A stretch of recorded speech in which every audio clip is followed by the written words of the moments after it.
Dear students, greetings of the day. Today, we will going to study about tourism and gastronomy.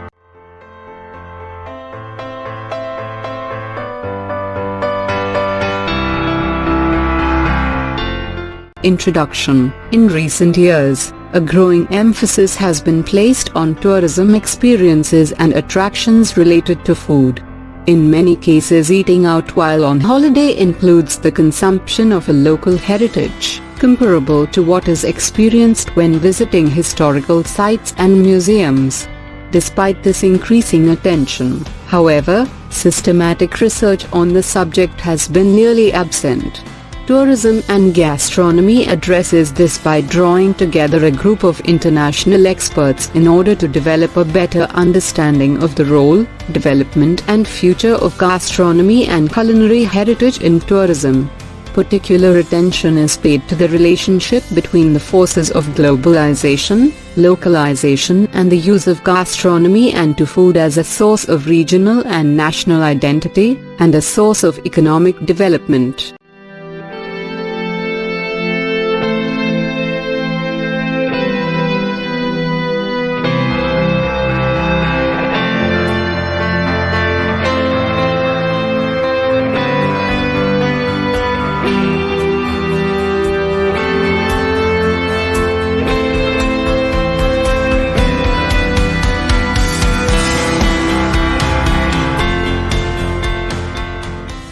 Gastronomy, an essential ingredient in tourism production and consumption. As competition between tourism destinations increases, local culture is becoming an increasingly valuable source of new products and activities to attract and amuse tourists.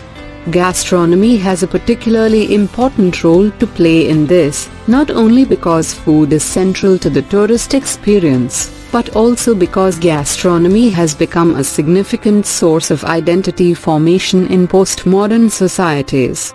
More and more, we are what we eat, not just in the physical sense, but also because we identify with certain types of cuisine that we encounter on holiday.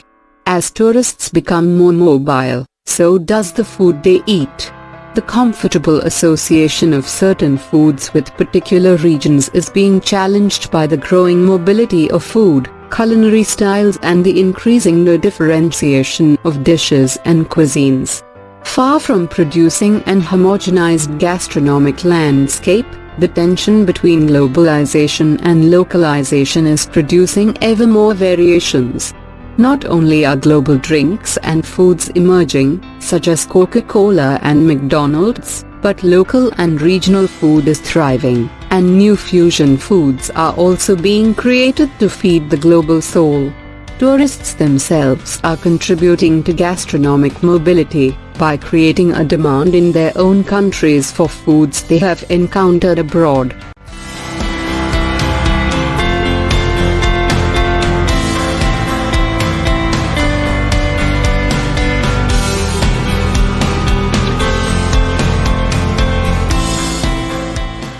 Gastronomy has developed considerably through the ages, and there are numerous studies that chart the development of gastronomic styles and tastes over time.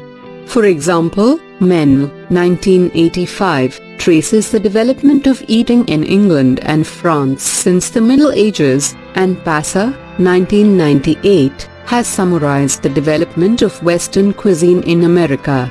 Rosario Scarpato examines the development of the concept of gastronomy in some detail. Gastronomy is not only extremely difficult to define, but the term, just like culture, has become more heavily laden over time. Gastronomy is defined as the art of selecting, preparing, serving, and enjoying fine food. Originally, gastronomy was for the nobility, but over time the concept has also come to include the peasant food typical of regional and local cuisine. As well as including a wider range of foods, the growth of cultural practices related to food has meant that the concept of gastronomy has begun to encompass cultural practices also, so that Scarpato argues that we can now talk about gastronomic culture. More recently, the serving and consumption of food has become a global industry, of which tourism is an important part. In common with other services and experiences offered to postmodern consumers, a distinct system of production, distribution and presentation has emerged that can be characterized as one of the cultural industries.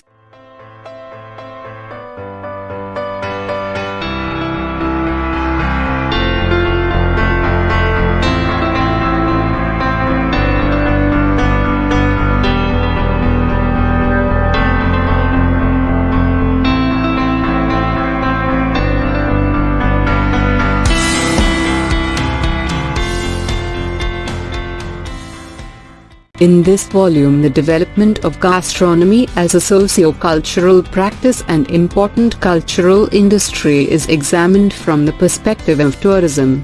The various ways in which gastronomic experiences are created, developed and marketed to tourists and the importance of gastronomic experiences for tourists are analyzed in a variety of different settings. There is of course a close link between food and the body. As Bell and Valentine, 1997, show, eating is not only a means of sustaining the body, but becomes an essential part of the politics of the body. As people in developed countries increasingly gain weight, the ideal body shape is getting thinner, exerting pressure on people to lose weight.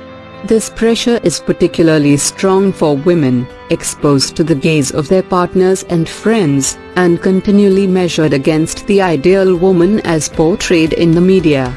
The surveillance gaze may become even more crucial on holiday, as bare flesh is exposed to the view of strangers on the beach.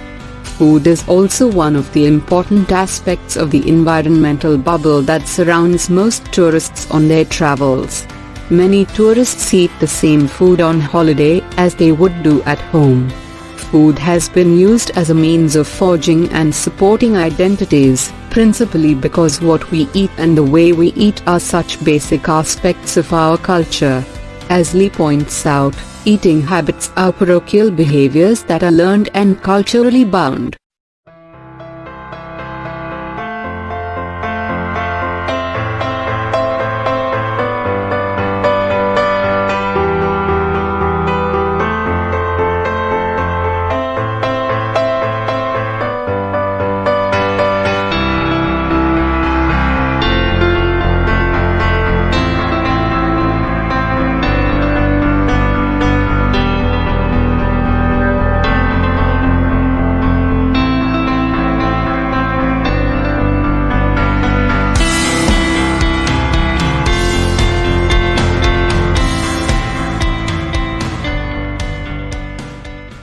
The growth of the nation-state has also been paralleled by the development of different national cuisines. Their influence has to some extent reflected the power of national cultures, as exemplified in the extension of French haute cuisine through the elite of Europe, or the relative obscurity of Portuguese gastronomy. Given the strong relationship between food and identity, it is not surprising that food becomes an important place marker in tourism promotion. One of the basic reasons for this is the strong relationship between certain localities and certain types of food. Is a notion of a natural relationship between a region's land, its climatic conditions and the character of food it produces. It is this geographical diversity which provides for the regional distinctiveness in culinary traditions and the evolution of a characteristic heritage. This link between location and gastronomy has been used in a number of ways in tourism, including promotional efforts based on distinctive or typical regional or national foods. Food can also be used as a means for guiding tourists around regions or countries.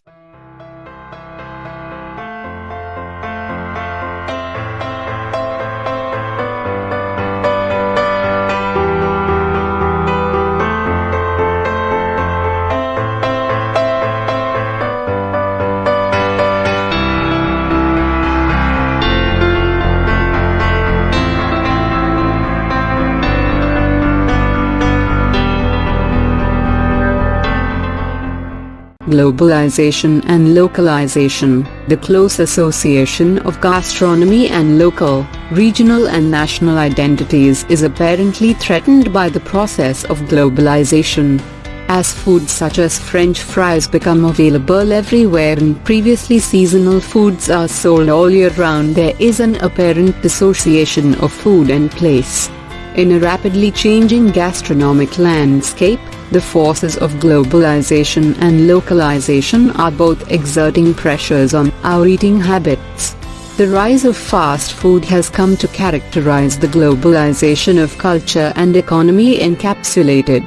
While some tourists have welcomed the homogenization of the gastronomic landscape as a means of eating cheaply, predictably and safely across the world, others have attacked the standardization and homogenization of fast food as unhealthy and unnatural and for depriving locals and tourists of a sense of place. Of course, the extension of global foods has its advantages, not least for tourism. This development challenges the common hypothesis that tourism behavior is a compensation for activities or experiences that are missing in our everyday lives.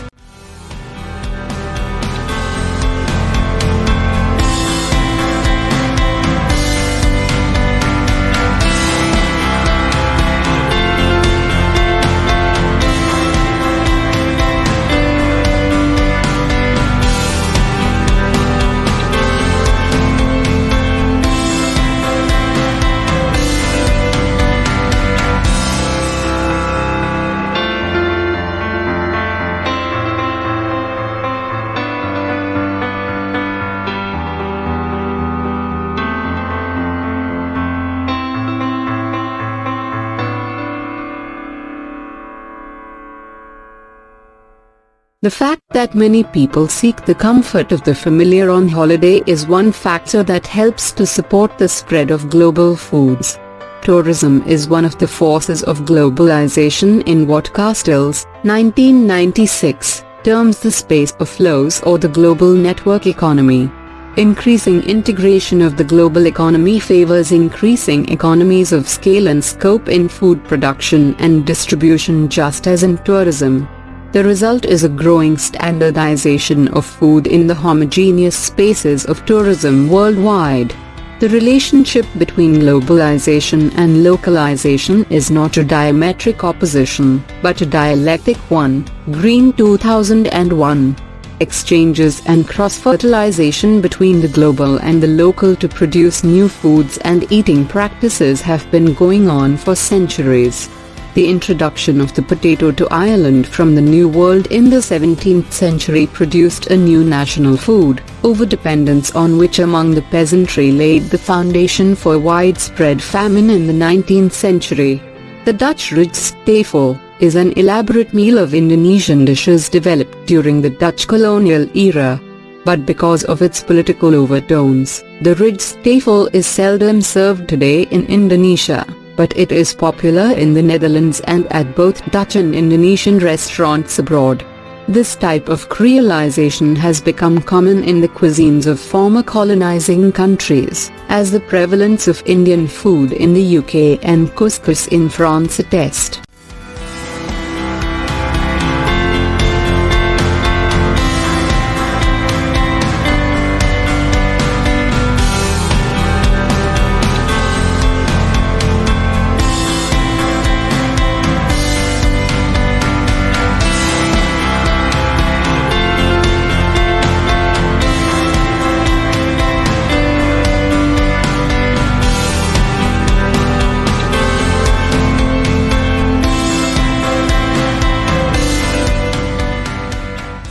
Globalization has also ensured that many creolized foods have become international, and are being developed as new products on a global scale.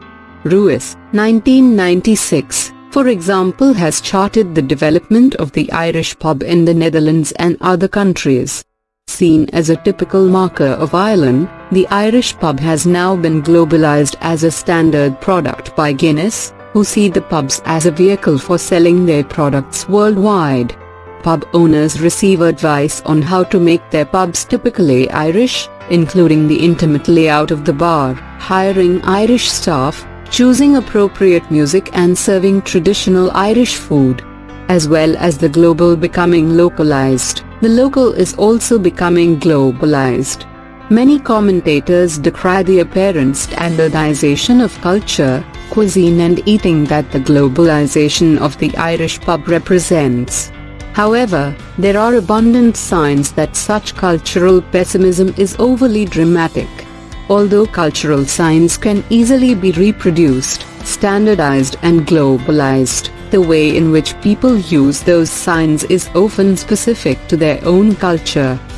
Irish pubs may exist in many different countries, but an Irish pub in Dublin is culturally a very different experience from an Irish pub in Valladolid, Spain, where the standard Europop music played during the evening is replaced late at night by Spanish dance music and local youth culture takes over. The product may be global, the staff may be able to speak English, the beer may be served in pints, but the experience is local.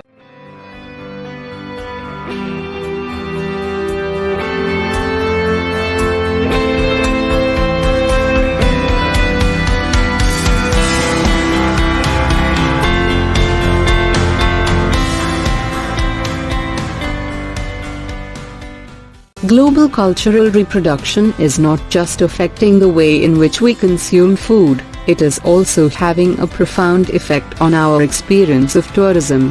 Holidays used to be a break from everyday life.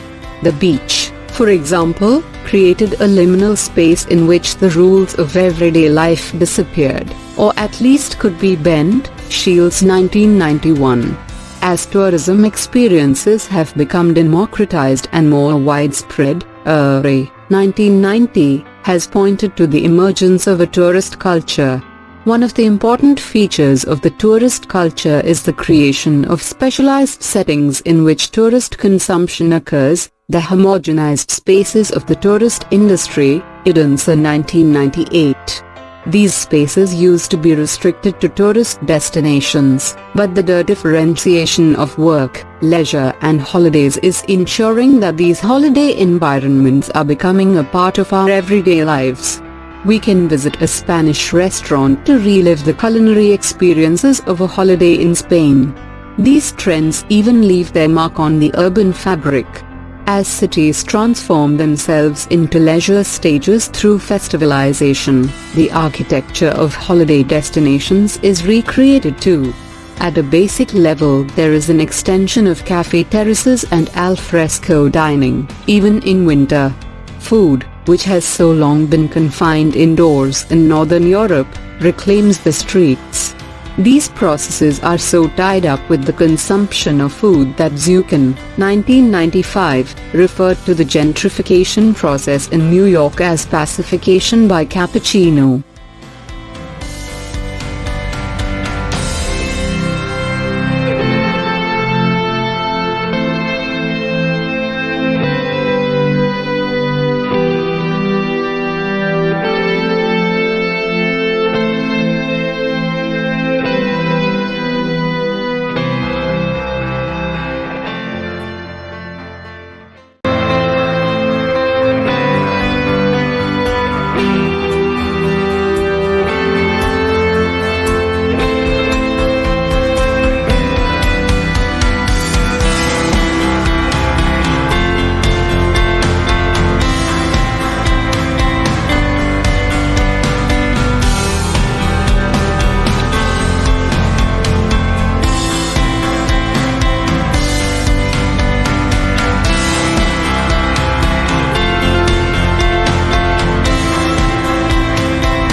A matter of taste, the importance of food and eating in all cultures is emphasized by the importance of taste.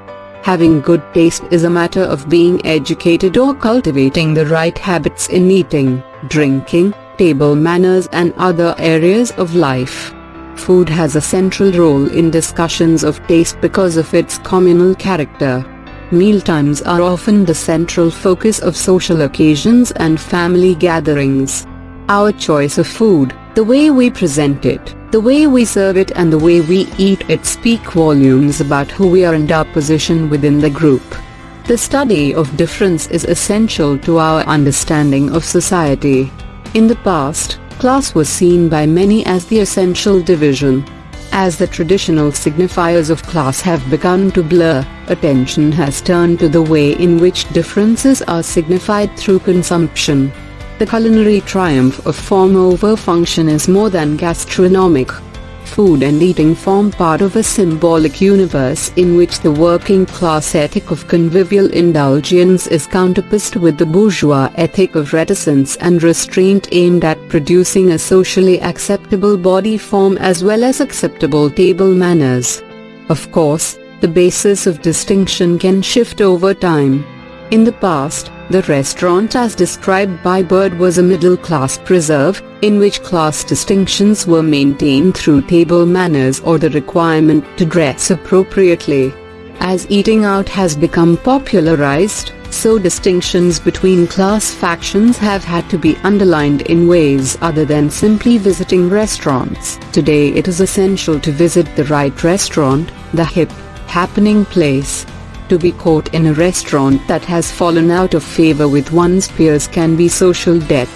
Even if one manages to choose the right venue, it is important to have sufficient cultural capital to order the right dishes, and in the case of foreign food to be able to pronounce their names properly. In the struggle to maintain distinctions, foods, just like restaurants, must go through cycles of elevation and popularization as the masses attempt to emulate the consumption patterns of higher classes, who in turn seek to maintain their distinctiveness by finding new areas of culinary exclusivity. The development of food as fashion has been supported in recent years by the rise of the culinary media. In the search for new recipes and stories, food critics and media chefs have increasingly begun to scour the world for new styles of cooking, new ingredients and new backdrops. The relationship between their cooking and the destination is synergetic. The destination provides the recipes, the cultural context and the scenic backdrop. The television chef promotes the destination that is encapsulated by its cuisine. Food becomes the ideal sign of tourism consumption. Eating is an obligatory part of the holiday experience, and therefore lends itself as a tool of distinction for everybody.